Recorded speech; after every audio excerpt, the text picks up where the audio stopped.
Greetings and well met. Welcome to Stories by the Fireside. I am your host and narrator, Hailstorm, and today I shall read to you the story called Memory, written by H.P. Lovecraft.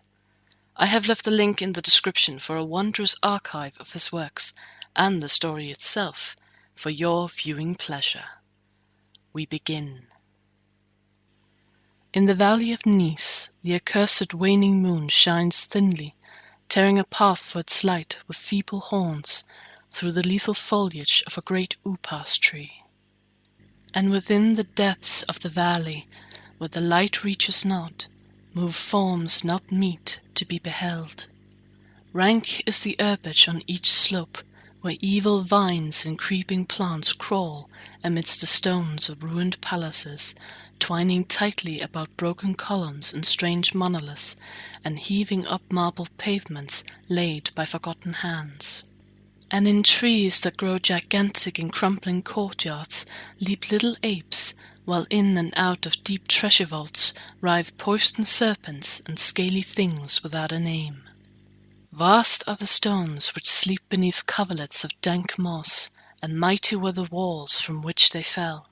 For all time did their builders erect them, and in sooth they yet serve nobly, for beneath them the grey toad makes his habitation.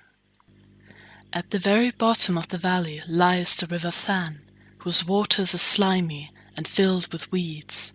From hidden springs it rises, and to subterranean grottos it flows, so that the demon of the valley knows not why its waters are red, nor whither they are bound. The genie that haunts the moonbeams spake to the demon of the valley, saying, I am old and forget much. Tell me the deeds and aspect and name of them who built these things of stone. And the demon replied, I am Memory, and am wise in lore of the past, but I too am old. These beings were like the waters of the river Than, not to be understood.